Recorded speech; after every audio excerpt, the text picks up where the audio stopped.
记得《奇葩说》里有一期辩题是妈妈是超人，真的是对妈妈的赞美吗？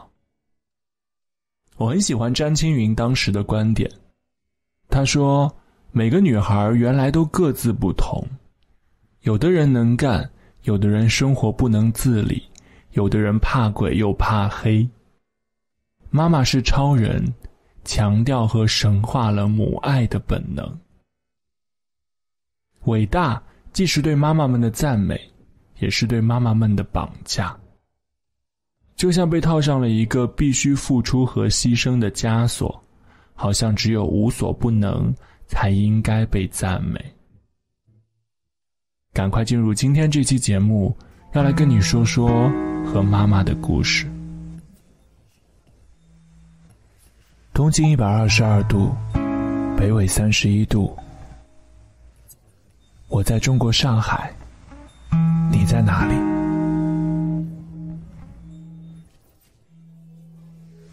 小时候我也一直觉得妈妈就是超人，在单位她业务能力过人，时常还能捧回鲜花和奖状。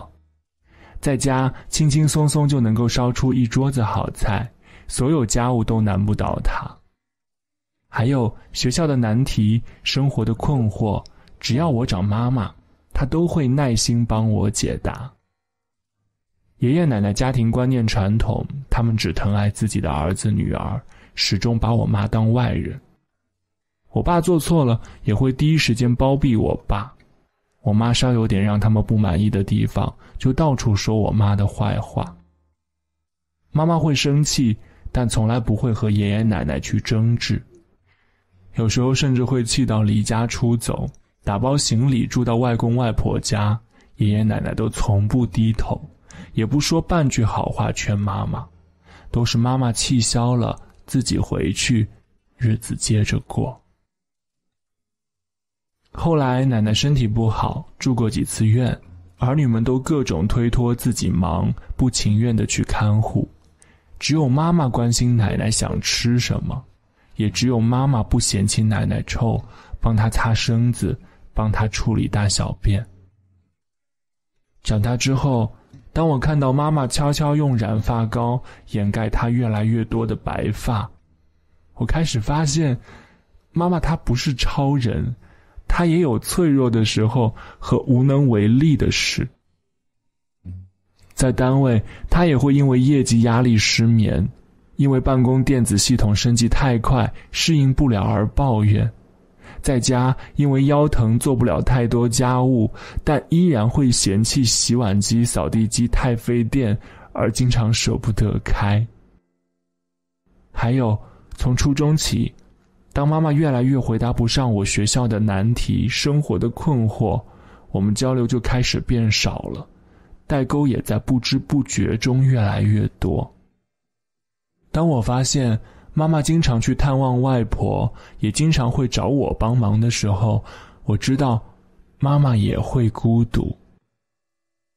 我很开心自己能够帮妈妈挑选手机，然后帮她转移微信记录，教她探索每一个手机中的新功能。就像小时候妈妈带我挑选文具，然后告诉我橡皮可以擦去铅笔画在纸上的痕迹一样。我也很开心自己能够经常在妈妈需要的时候陪伴在她身边，就像小时候我总害怕黑夜，要听妈妈讲很多故事才能安心入眠。在电影《世上最美的离别》里，身为母亲的人姬需要照顾一家人的饮食起居，一年到头操劳不休。婆婆老年痴呆15年，人姬无微不至地照顾了她15年。哪怕婆婆经常打骂人姬，人姬依旧任劳任怨。丈夫把人姬对家庭的付出早已当成理所当然，没有任何理解和感激，一双儿女也不能让他省心。女儿爱上了一个有夫之妇，儿子忙着和女朋友约会喝酒。她说身体不舒服，想去丈夫上班的医院检查，丈夫却不以为然，让她随便找个社区医院看看就行。她去看上班的女儿，想约她一起吃一顿午餐，而女儿却忙着和情人约会，推脱他。他心疼的儿子考上了大学，一生轻松，只顾过自己的快意生活，对他态度冷漠。直到人机被查出膀胱癌晚期，儿女们才开始自责，后悔自己之前没有花多点时间和妈妈相处。丈夫懊恼，以前甚至没有想过，原来人机也会生老病死。这就是现实中的我们，在日复一日的生活里，习惯了妈妈的存在，习惯了妈妈的付出，身在福中不知福。李尚安在《来日方长》里唱，以前我们总是以为有很多的以后，时间却越过越少，誓言在原地等候。韩剧《请回答1988》里，金社长是一个充满童趣，整天嬉皮笑脸，爱逗身边人开心的人。可是到了每年生日的时候，他却总是心情低落，不知道什么原因，无论家人邻居怎么为他欢呼庆生，他也高兴不起来。直到后来听到一卷很多年前的录音带，金社长才突然明白，并哭了起来。他说，录音带里是妈妈的声音。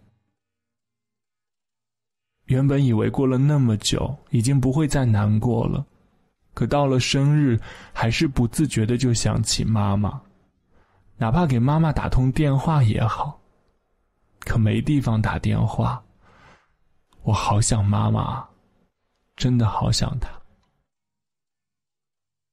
我知道还有一部描写妈妈的电影，关于我妈妈的一切，最近就要上映了。徐帆饰演的妈妈像超人一样照顾着家里的每一个人，却也开始力不从心。谚语说，上帝不能无所不在，所以他创造了妈妈。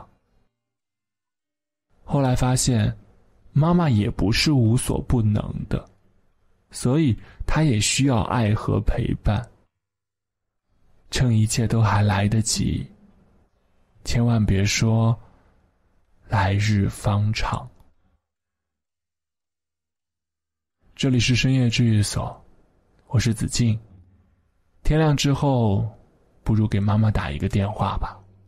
你也许不用对她说，妈妈我爱你，我想你，但是你可以问候一句，妈，你吃过早餐了吗？你还可以把你想对妈妈说的悄悄话写在这期节目的留言区，然后把这期节目微信分享给她。相信妈妈一定会感受到你的思念。祝你晚安，好梦。